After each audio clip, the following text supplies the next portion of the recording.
Review शुरुआत करने के पहले ना मैं आपको कुछ इंपॉर्टेंट चीज़ें बता देता हूँ टाटा पंच के बारे में जो इसे बहुत ही ज़्यादा स्पेशल बनाने वाला है। सबसे पहली बात तो इसे डिजिटल प्लेटफॉर्म के साथ लाया गया है।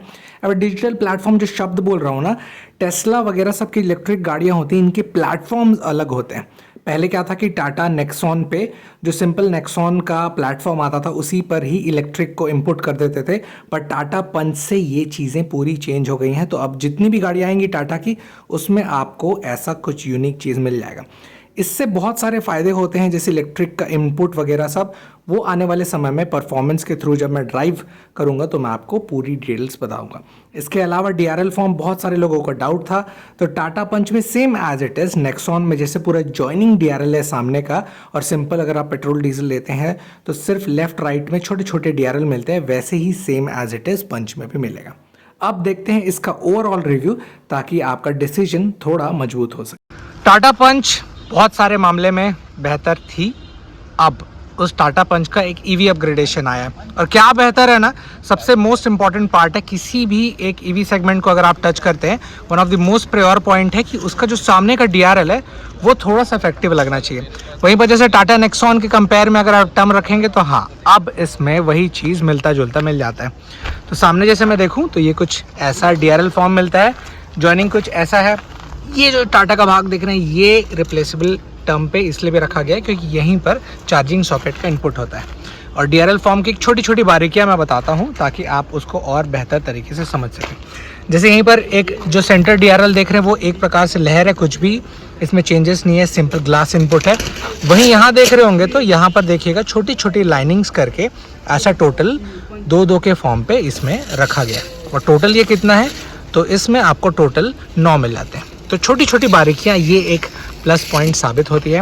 वहीं पर यहाँ साइड डीआरएल इनपुट का छोटा सा भाग अगर मैं अच्छे से दिखाऊं तो वो कुछ ऐसा दिखता है। इसके अलावा जैसे यहाँ पर देख रहे होंगे तो ये वाला जो भाग है, ये हेडलैम्प का सेटअप पूरा अच्छा डीआर फॉर्म से तगड़ा मिलता जुलता वाइट पे ही रखा गया और रिफ्लेक्शन काफ़ी ज़्यादा सुकून भरा होता है। इसके अलावा नीचे का बम्फर अगर आप बोलें तो कुछ इस प्रकार से है।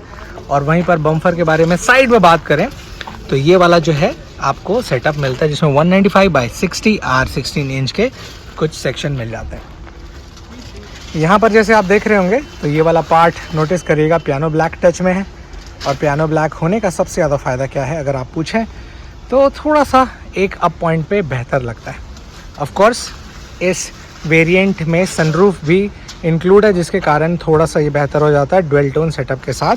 वहीं पर जैसे मैं अगर यहाँ पर अंदर जाऊँ तो अंदर कुछ इस प्रकार से, और अंदर जाने के बाद ये हम बैठ गए और बैठने के बाद सामने का जो एमआईडी स्क्रीन है वो मैं दिखा देता हूँ। और नोटिस करिएगा इस एम्पावर्ड प्लस एस कारण इसलिए रखा गया कि इसमें सनरूफ भी इंक्लूड है। वहीं पर जैसे ये चालू होने के बाद ये वाला भाग आप देखिएगा तो क्या क्या चीज़ें चेंजेस है, तो यहाँ पर रेंज बताया कितने किलोमीटर में गाड़ी चल रही है। डिस्प्ले कुछ ऐसा है और काफ़ी ज़्यादा बेहतर लगता है। वेंट्स में उतने ज़्यादा कुछ चेंजेस नहीं लिखे, मैं उम्मीद कर रहा था कि और बेहतर हो सकता था, बट फिर भी ठीक है।